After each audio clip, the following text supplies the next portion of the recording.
โอ๊บเด้อลูกโอ้ยับเด้อลูกเด้อยับเด้อ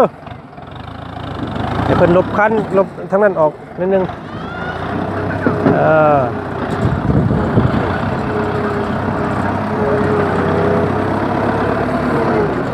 เป็นยังไงพี่น้องไงเนาะเป็นยังไงเนาะคอมเมนต์บอกในเด้อพี่น้องเด้อเนาะงามอยู่บ่นี่1,500 บาทพี่น้องโอ้เป็นยังไงเนาะงามอยู่บ่คักเนาะเราเฮ็ดให้คักดีจนเกรงใจเราได้นี่พี่น้องไงหมู่กันโอ้เป็นหมู่กันบ่จังพ่อแล้วฉันนี่เนาะนี่เรารีดอันว่าให้มันดินมันให้ดินมันแข็งบ่ให้เป็นดินโลมเนาะเรารีดให้ดินแน่นว่าซั่นซะคักพี่น้องเอ้ยเรายอมรับเลยเนาะขอเบอร์เราไว้ก่อนพี่น้องเอ้ยเพื่อมีงานหน้างานในอีก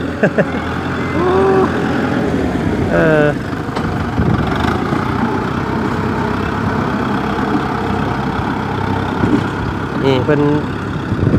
การเพิ่นเฮ็ดแบบนี้เนี่ยเฮ็ดให้ดินเนี่ยเป็นพี่เป็นน้องกันเนาะเป็นหมู่เป็นคู่เพิ่งผ้าใส่กันมาซั่นซะพอแล้ว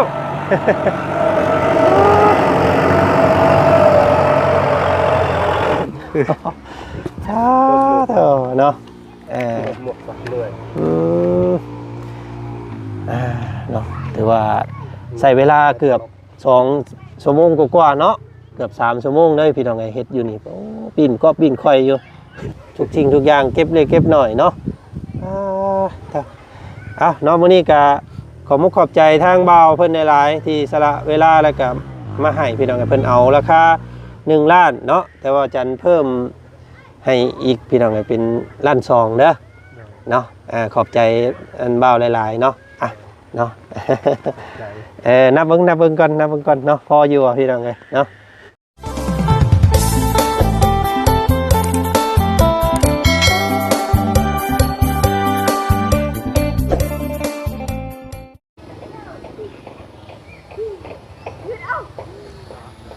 เนาะพี่น้องเนาะก็หลังจากใส่เวลาไปประมาณชั่วโมงกว่าเนาะบาทนี้พี่น้องเป็นเติดเนาะเพียงตอมมอมบาทนี้พี่น้องงามคักอลีเนาะโอ้ยังบ่ยาอีกพี่น้องยังเอาอีกอยู่นี่เนาะโอ๊บเด้อลูกยับเด้อลูกเด้อยับเด้อให้เพิ่นลบคันลบทั้งนั้นออกนิดนึง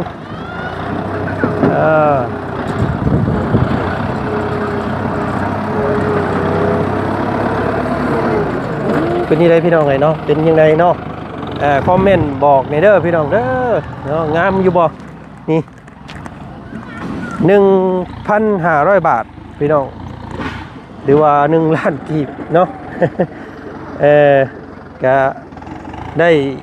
ประมาณนี้พี่น้องเนาะก็ถือว่าเก่งใจเพิ่นเลยประจันก็ได้เพราะว่าเห็นเพิ่นเฮ็ดนี้คักหลายเนาะละเอียดแล้วก็ถือว่าย่านเพิ่นบ่ได้หยังเลยแหละเนาะอันนี้นะค่าเรือค่าแห้งนี่สิเป็นบ่มีเลยแหละเนาะเพราะว่าน้ำมันก็แพงพี่น้องน้ำมันก็แพงแล้วก็ค่าเรือค่าแห้งเพิ่นอีกเนาะโอ้สุดเร่งเลยพี่น้องเนาะละเอียดนะเนาะเพิ่นเฮ็ดคู่คลองให้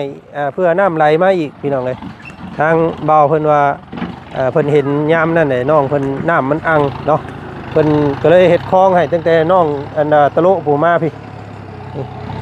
เนาะน้ำก็สิซัดไปพี่แล้วบัดนี้พี่น้องเลยเนาะบ่เข้าตารางเฮือนน้ำไหลไปพี่เลยเนาะ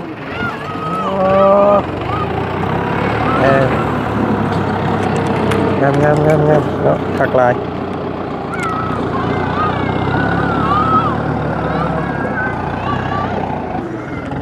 เนาะส่วนตัวบ้านก็สิอยู่ประมาณนี้แหละนี่พี่น้องอยู่ในราวๆนี้เนาะขนาด4 5 คูณ 5 4 คูณ 5เนาะเฮือนน้องต้นกล้าที่ประจันเฮ็ดให้น้องอันว่าบ่าวน้อยเพิ่นแน่แล้วก็น้องต้นกล้าแน่เนาะบ่าวเพิ่งเคยลาเพิ่นเอา แบบมุงนี่แหละนี่แถวโน้นๆนี่พี่น้องเนาะเอาแถวนี้เป็นตัวบ้านทั้งคุณก็เอาเป็นห้องน้ำห้องครัวน้องเพิ่นไปเนาะสัตว์ลงมาแต่คุณก็เป็นนั่นเลยงามๆพี่น้องเลยพอแล้วได้เรื่องงามแล้ว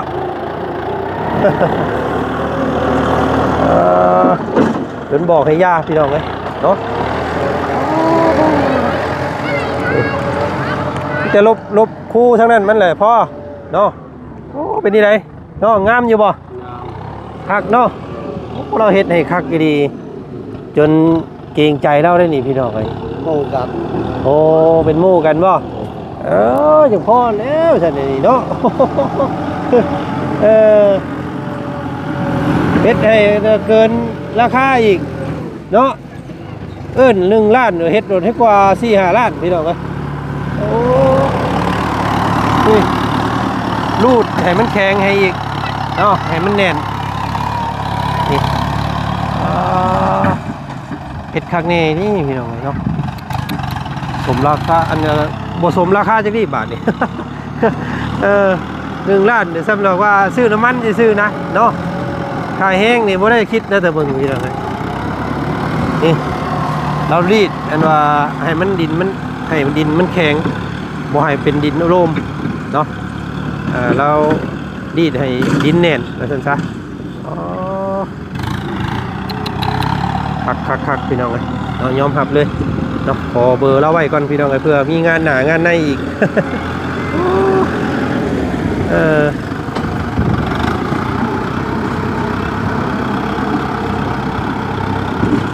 นี่เพิ่นการเพิ่นเฮ็ดแบบนี้เนี่ยเฮ็ดให้ดินแน่นเนาะบ่ให้ดินมันบ่ให้ดินมันโลมเวลาผ้าลมฝนตกมากะมันแน่นไปเลยพี่น้องเพิ่นรีดให้มันให้ดินแน่น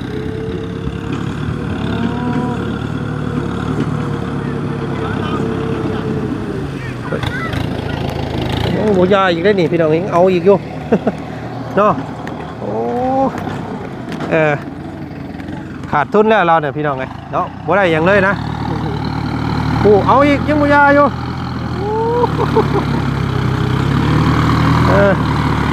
เอ็ดเอาให้เต็มที่เลยใส่เวลาอยู่นี่ประมาณเกือบ2 ชั่วโมงเลยพี่น้องเลยเนาะเฮ็ดตั้งแต่3 โมงจนฮอด4 โมง5 โมงแรงยังบ่ยาอยู่ อ๋อเนาะโชคดีของเจ้าไปเนาะได้เห็นว่าผูกปรับดินปรับดอนให้ละเอียดเนาะถือว่าจงซื่อสัตย์หรือว่าหักแพงคนไว้ได้น้องเด้อเนาะคนแบบนี้อยู่น้ำบ่ขาดทุนแน่นอนเนาะถึงเล่ากันรวยแต่ว่ารวยน้ำใจอีกเลยพี่น้องเลยเนาะต้องได้ให้พิเศษแล้วเลยพี่น้องเลยนี่เนาะเพราะว่าเงิน1,500นี่เราเฮ็ดนี่เกินเลย เดี๋ยวให้เพิ่นจัก 2,000เนาะพี่น้องเนาะว่าจังไดป้าลุงเห็นดีน้ำอยู่บ่พี่น้องเลยเพิ่นเฮ็ดคักเฮาก็บ่กล้าเอาเปรียบเพิ่นพี่น้องเลยเนาะก็สิเอาให้เพิ่นจัก 2,000 บาทหรือว่าอันล้าน2เนาะเพิ่มให้เราสั่นหายแล้วได้นี่พี่น้องเอ้ย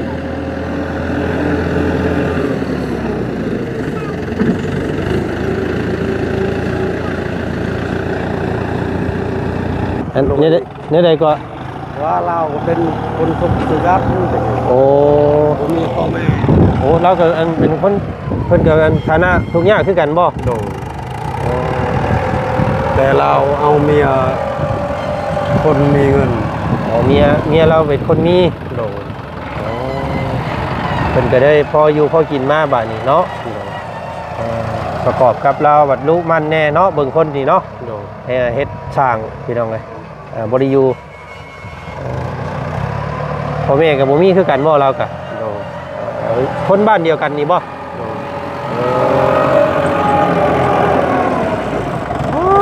ยังบ่ยาอยู่พี่น้องเอ้ยบ้านเดียวกันหมู่เดียวกันเนาะเราบ่มีพี่น้องเฮ็ดพี่น้องกับเฮา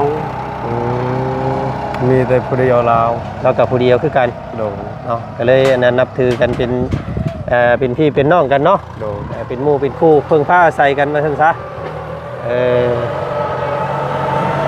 พอแล้วพอแล้ว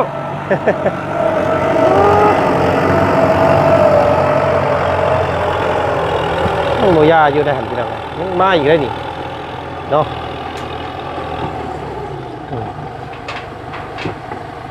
โถอยโถอยโถอย เนาะโอ้ตัวสบางหูควักรถโอ้ยเนาะเฮ็ดคักเฮ็ดแน่ดีพี่น้องเอ้ยเนาะโถผู้เป็นอันหนึงอันเดียวกันเบิดบาทนี่เนาะ ดินบ่ได้กวางเฮ็ดยาก มันอวยรถยากเนาะ แม่น โอ้โอ้ยนี่ก็งามเนาะงามหลายได้พี่น้องกันเนาะบ่ได้คิดว่าสิได้ขนาดนี้ได้นี่โอ้เนาะอย่าว่า น้ำเมือกน้ำมันจะว่าบ่คุ้มช่วงไปจักอันนี้เนาะพี่น้องเนาะ พี่มาอยู่พี่ก็ได้อันเฮาอันไทยรูปน้ำแน่พี่น้องไงเนาะมาพี่นะมานั่งเฮียงกันพี่ช้าเถอะเนาะหมวกปักเลื่อย เนาะถือว่าใส่เวลาเกือบ2 ชั่วโมงกว่าๆเนาะเกือบ3 ชั่วโมงเลยพี่น้องไงเฮ็ดอยู่นี่โอ้ปีนค่อยอยู่ เอาเนาะที่อันดาถามก่อนบัดนี้พี่น้องไงเนาะสมมุติว่าทางบ่จันมีเคสอื่นเนาะให้ไปปรับไปหยังอีกอะได้บ่ ได้ เนาะเอิ้นใช้ได้ตลอดเนาะโอ้พี่น้องไง มีเวลาบ่ได้เวียก ก็บ่ยากเวียกยากงานก็ไปได้เนาะซื้อแต่ดนได้บ่รถคันนี้ รถแล้ว3 ปีที่นี่นะ พี่น้องเนาะบุกเบิกตลอดรับจ้างทั่วไปเนาะเนาะขอโทษขออภัยเมื่อกี้นี้พอดีทางบ้านแก่งทองเพิ่นโทรมาพี่น้องไงเนาะว่าเฮ็ดอันห้องน้ำทั้งนั้นก็ได้เนาะโอ้ยเป็นนี่ไดเนาะงามเนาะ โดย ได้มักอยู่บ่ มักหมดเท่านี้งาม เนาะก็เป็นหมู่เป็นคู่กันได้ยินว่าตะโลว่าเจ้ากับคนบ้านเดียวกันนี่บ่อายุประมาณเดียวกันบ่กับเรา เดียวกันนะ ขอโทษเด้ออันเบาซื้อในใดก็ น้ ซื้อน้ำน้ำเนาะอายุจักปีก็ ำประมาณ30นี่แหละ สิประมาณนั้นเนาะ สำคัญครับตลก แต่ลูกว่า24ว่าซั่น เราเอาก้อนเมียเลย ได้ลูกจักคนได้บ่ เอาซี่ 4 คนเนาะไล่เดียกันกับผู้นี้แหละพี่น้อง แต่ก็อยากซ้ำกันเอาเมียแต่ปี2011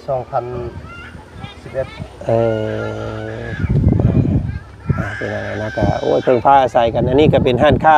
เนาะรับซื้อกล้วยไปน้ำแน่ขายหลายอย่างหลายแนวเนาะขยันคือเล่านี่เด้อเนาะตะโลเด้อเนาะบ่เกียงบ่เลือกงานพี่น้องเฮ็ดทุกสิ่งทุกอย่างเก็บเล็กเก็บหน่อยเนาะเอาเนาะมื้อนี้ก็ขอมุกขอบใจทางบ่าวเพิ่นหลายๆที่สละเวลาแล้วก็มาให้พี่น้องเพิ่นเอาราคา1 ล้านเนาะแต่ว่าจันเพิ่ม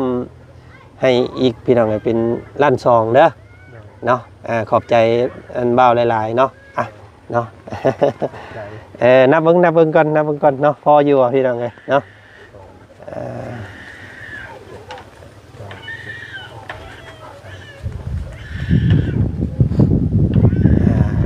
เนาะครบเนาะโอ้ขออนุญาตอันไทยรูปกับอันตะโลเพิ่นแน่เนาะรูปเงิน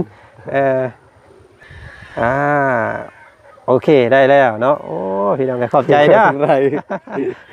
กัดยาวไหม ขอบใจได้หลายเนาะนี่แหละพี่น้องน้ำเมืองน้ำมันก็ใช้น้ำมันอย่างก็เพิ่นกินน้ำมันอย่างรถนี่ส่วนคือกันเนาะแต่มันคำว่าช่างนี่โอ้บ่ไหวเลยเนาะเปลืองพี่น้องน้ำมันช่างเนาะก็นี่แหละพี่น้องไงเนาะก็ที่นี่ก็มีแต่ให้น้องเพิ่นมาปรับมาแปลงเล็กๆน้อยๆนั่นแหละบาดนี้เนาะเอาเสียมมาตบมาแต่งมุงใดมันรถปิ่นบ่ฮอดบ่หยังเนาะแต่ว่าโอ้ยบ่เฮ็ดก็ได้พี่น้องไงเนาะละเอียดคักเก็บเนาะ เพิ่นอันน่ะเฮ็ดคูคลองให้น้ำไหลไปทางนั้นอีก เลยครับบ่เจ็บ ได้รับมันเลยอืม ทั้งแตนบ่ลูกแตนบ่แตนตอดโอ้ยเนาะ ได้บันไดอันหมู่ ระวังเด้อหันเว้าอยู่เห็นบ่แม่มันหุ่มยุบๆอยู่หั่น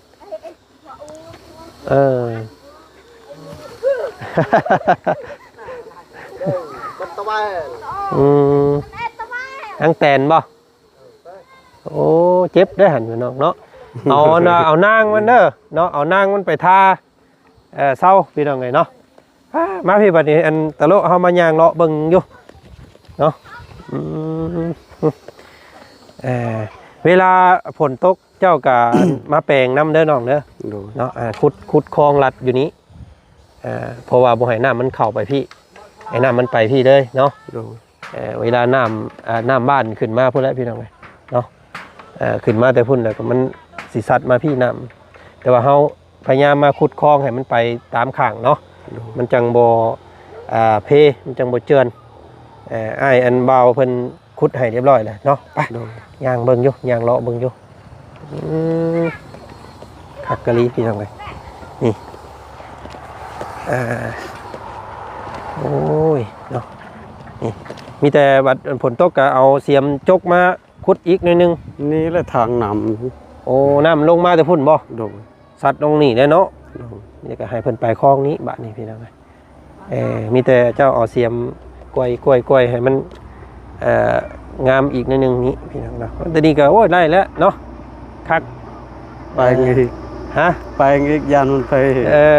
ยันเวลามันยันมันเจินยันมันโลมเด้น้องก็มาซ่อมอีกบ่เลยเอาเสียมต้อมเนาะมันงามนี่พี่น้องเอ้ยโอ้คักหลายเนาะบ่จันเอาให้เพิ่นตีไป 2,000 เลยพี่น้องเอ้ยเนาะเพราะว่าก็เกรงใจเรานี่เนาะเพราะว่าเราก็เฮ็ดคักกะลีแล้วก็เสียเวลาหลายพี่น้องเอ้ยเนาะน้ำมันก็แพงอีกเนาะก็ถือว่าบ่แพงเลยเนาะธรรมดาเพิ่มเงินให้เราอีกหน่อยนึงเมื่อกี้นี่เนาะก็เอ้าพี่น้องเอ้ยเนาะดีอกดีใจนำตะโลเนาะ โดย มีแต่แปลงเบิ่งบาทนี่แปลงแล้วก็ให้เจ้าอันถามทางนั้นว่าไฟเนาะ โดย ไฟฟ้านั้นเนาะเป็นเฮือนไฟแต่ก็ขอต่อน้ำเพิ่นได้บ่ซั่นเนาะทางเฮาสิเฮ็ดเฮือนเนาะสิเฮ็ดเฮือนแหละบ่มีไฟซั่นเนาะ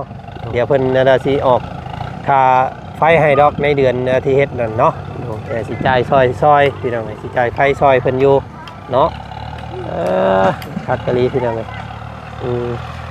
ทั้งตู้โพนนั่นก็เอาปลูกผักไปเลยน้องเด้อยามนั่นก็เฮ็ดปลูกมะพริกมะพร้าวใส่มันสูงๆนี่ไปเลาะจนเบิ่งสุดพุ่นแหละเนาะถ้าว่าน้องมีไม้มีหยังก็เฮ็ดหัวไว้โลดเลยเนาะอันดินเจ้าได้สุดเท่านี้บ่ โดย โอ้ คาลัก นี่เนาะ โดย อยู่นี้พี่น้องเอ้ยลักหัวนี้ลงไปตามหัวพุ่นลงหาต้นไม้ใหญ่พุ่นเนาะ โดย โอ้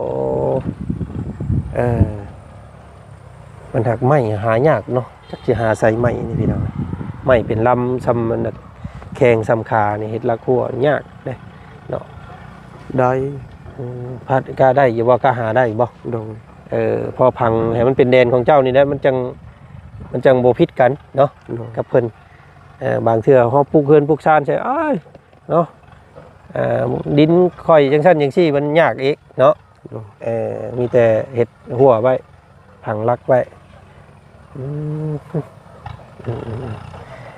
งามพี่น้องไงเนาะเป็นอย่างไรกะคอมเมนต์มาบอกเด้อพี่น้องเด้อเนาะสมมาพาควรอยู่บ่เนาะ 1,500 บาทบาจันเอาให้เพิ่น 2,000 บาทเลยเมื่อกี้นี่พี่น้องไงเนาะกะเพิ่นเห็นใจเฮาก็เห็นใจเพิ่นแล้วพี่น้องไงเนาะลดล้างเพิ่นเหือแห้งน้ำเมือกน้ำมันนั่นแหละว่าซั่นซะเนาะกะเอาสมมาพาควรแล้วพี่น้องไงเนาะเงิน2,000 บาทได้สำนี่เลยเนาะโอ้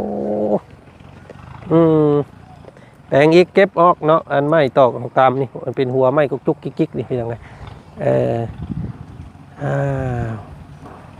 หักไม้อันนี้พี่น้อง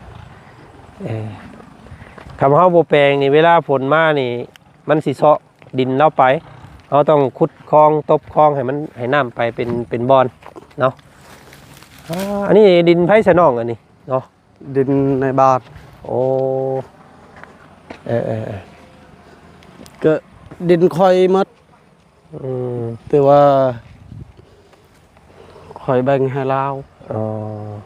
ค่อยมีปัญหากับยาย เออย ายป่วยก็เลยบ่มีเงินก็เลย อ่า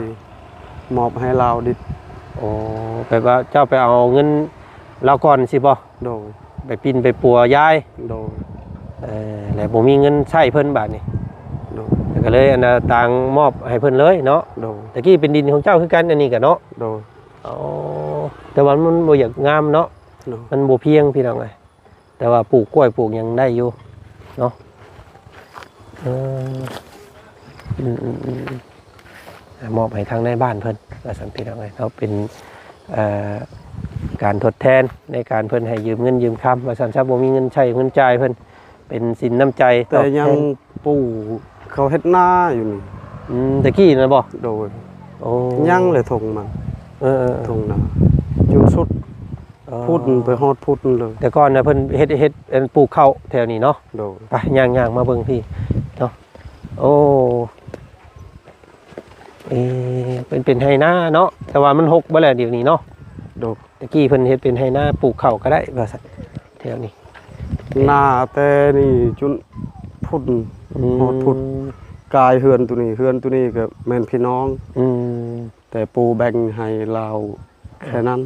เออเนาะเป็นเพิ่นปลูกข้าวเกี่ยวข้าวได้สบายยามนั้นเนาะ โดย แต่ว่าเดี๋ยวนี้บ่ได้เฮ็ดแต่รุ่นแล้วแต่เบิ่งเนาะ โดย โอ้มันจนมันเป็นดินตัวที่มันบ่เพียงได้พี่น้องไงเป็นผู้ลุกจุกจิกแล้วบาดนี้เป็นใบบอนเนาะ โดย พาลงไปเบิ่งกันว่าหม่งกันน้ำอยู่หั่นพี่น้องไงเนาะอันนี้สำเร็จแล้วพี่น้องไงเนาะเรียบร้อยเด้อเนาะแต่ให้โอ้โจฮบโอ้ยพี่น้องไง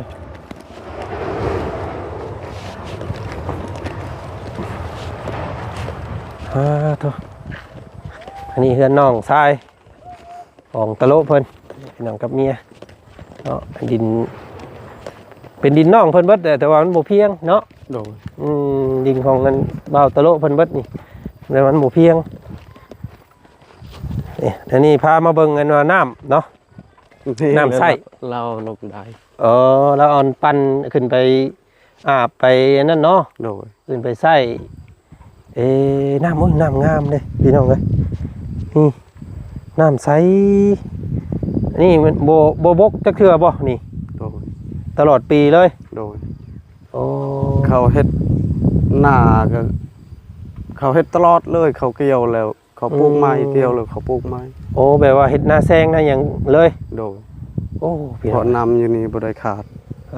คักเนาะคักนี่แหละพี่น้องไอ้ทางเมย์เพิ่นว่าโอ้ว่าซั่นเนาะยากแล้วหมูมีน้ำหมูมีในว่าซั่นพี่น้องไอ้เนาะก็ถ้าเฮามีไฟเนาะ โดย มีไฟเฮาเอาใดแบบนี้มาใส่ปั่นขึ้นไปใส่อยู่เฮือนได้สบายเนาะ โดย อืม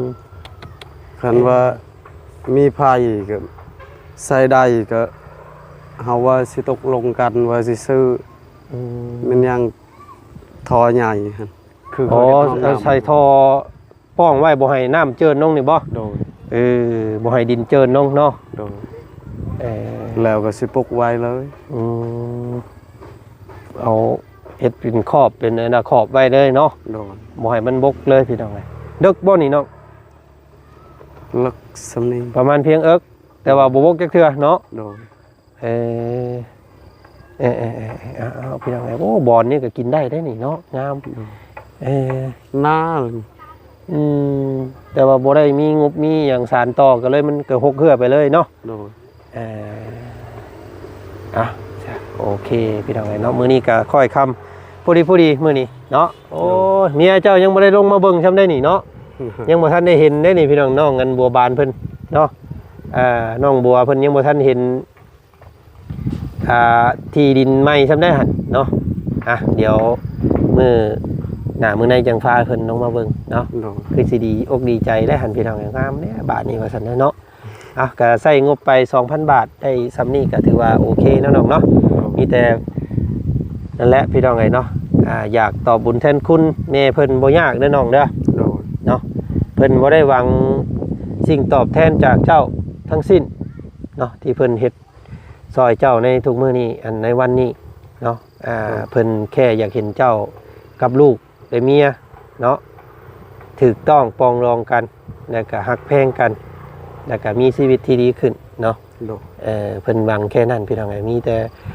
อยากตอบบุญแทนคุณเพิ่นเนาะก็จงแบบฮักครอบครัวเนาะดูแลลูกดูแลเมียบ่ให้มีการพิษตีกันนั่นแหละเนาะ โดย รักษาเพื่อนหลังที่เพิ่นจะปลุกให้นี้ให้ดีเนาะเพิ่นสร้างให้งามแล้วก็รักษาให้อยู่กับชุมเจ้าไปนานๆนั่นแหละเนาะดินร้อนตอนหญ้าเด้อ โดย เนาะอ้ายก็บ่ได้ว่าอยากมาซอยเจ้าเลยอยากหวังอยากได้นั่นได้นี่ได้พี่น้องไงเนาะอยากเห็นเจ้าอยู่แบบอบอุ่นเนาะมีชีวิตที่ดีขึ้นนั่นแหละเนาะฉะนั้นแล้วก็จงหักครอบครัวแล้วน้องเด้อเนาะตอบแทนแม่เพิ่นที่ให้แม่เพิ่นสมกับแม่เพิ่นหักเพิ่นแพงเจ้าพี่น้องไงเนาะเนาะก็มีแต่ฝากขอบขอบใจแม่เพิ่นอีกรอบนึงเนี่ยเนาะแม่ใจบุญแม่ใจดีจากฝั่งไทยเนาะ โดยขอบใจหลายแม่ใจบุญกับแม่พังไทย เลย ที่ช่วยเฮาให้มีเฮือนมีซานคือเขาและก็ปรับดินให้ค่อยก็แต่เกิดมาก็บ่เคยมีแบบนี้ค่อยดีใจหลายจนว่า บ่จักว่า เนาะมันจะความสีหาคำใดมาตอบแทนเนาะ โดย อืม ค่อยก็มีแต่คำเว้านี่สิให้เอื้อย เลย กับเอื้อยพังไทยขอให้เอื้อย2คนให้ร่ำให้รวย เลย ขอให้อายุมันควรยืน เลย ให้อยู่ดีมีแห้ง และก็ซื้อขายก็ให้ร่ำให้รวย เลย ต่อไปนี้ก็มีแต่ให้รวยขึ้นสาธุ สาธุเนาะพี่น้องเนาะครับแม่ใจดีเพิ่นบ่ประสงค์ออกนามพี่น้องไงเนาะบ่ออกชื่อออกเสียงก็ได้เด้อเพิ่นว่าเนาะแล้วก็มีแม่อีกท่านหนึงเนาะเพิ่นให้ออกชื่อได้อยู่พี่น้องไงแม่สาครเนาะเบญจปักษ์พี่น้องไงนามสกุลเพิ่นเนาะเพิ่นก็สมทบมา 2,000 บาทเนาะก็พอดีเลยมื้อนี้เอาเป็นงบของแม่เพิ่นจ่ายค่ารุดดินเนาะ โดย แปลงที่ให้พี่น้องงดงามเนาะคำมืดตื่นตามื้อนี้ก็ทั้งอ้ายก็สิขอตัวลำลากับหม่องพักหม่องเช้าก่อนเนาะมื้ออื่นสิแวะมาหาใหม่อีกเด้อ โดยสวัสดี เอาพี่น้องเนาะพักผ่อนซะหาอาบน้ำอาบท่าเด้อ โดย เนาะไปเมื่อเก็บอุปกรณ์บัดนี้พี่น้องไม่ตอกหอกตามทมไว้ดีๆเด้อน้องเด้อเอาพี่น้องดีใจนำน้องเพิ่นเนาะไปซะโอเคพี่น้องเนาะคลิปนี้ทางบ่จันก็ถือว่ารู้ล่วงสำเร็จไปด้วยดีเนาะก็ได้ถือว่าโชคดีไปมื้อนี้พี่น้องเนาะได้คนใจดีเนาะมาแปลงที่ให้เพิ่นเฮ็ดคักพี่น้องเนาะเพิ่นเฮ็ดดีเฮ็ดงามแล้วก็ราคาก็ย่อมเยาเนาะว่าจันก็จนอายเพิ่นแหละว่าซั่นซะพี่น้องเนาะเพิ่นเฮ็ดคักหลายว่าจันก็เอาให้พิเศษเพิ่นอีกเนาะเป็น 2,000 บาทเด้อพี่น้องเด้อเนาะปรับดินของทางบ่าวตะโลเพิ่นว่าซั่นเอาเจอกันใหม่เด้อมื้อหน้าอีกพี่น้องเนาะสิเข้ามาหาน้องเพิ่นใหม่เดี๋ยวมื้อนี้ไปหาส่งหาสร้างเพิ่นก่อนบาทนี่พี่น้องสิมีสร้างเฮ็ดให้อยู่บ่เด้เฮือนซ่านเนาะเพิ่นเนาะพี่น้องเนาะจังไดก็ติดตามเบิ่ง EP หน้า EP นี้ไปแล้วพี่น้องไปสบายดีสวัสดีเด้อเนาะเบิดสุขสุขคนไปพี่น้องโอ้เอาอันลำมันไปขายบ่โอ้ไปส่งให้เพิ่นเป็นมัดนี่พี่น้องเนาะโอ้เฮ็ดทุกอย่างเลยดีเนาะทางเงินบ่าวเพิ่นนี่โอ้ขายค้าขายทุกอย่างเลยพี่น้องเนาะธุรกิจเราเนาะมีทั้งรถที่รถดินขายลำมันขายกล้วยขายข้าวขายโอ้โหสมปิพี่น้องเนาะน้ำเมือกน้ำมันครบไปเลย ถือว่ามานี่ถือว่าครบจบทีเดียวเลยพี่น้องเอ้ยโอ้ยเนาะ อันนี้เป็นห้านค้าของเพิ่นเฮือนเพิ่นอยู่ในบ้านเพิ่นว่าซั่นพี่น้องเนาะยินดีที่ได้รู้จักกับพวกเพิ่นพี่น้องเลยเนาะ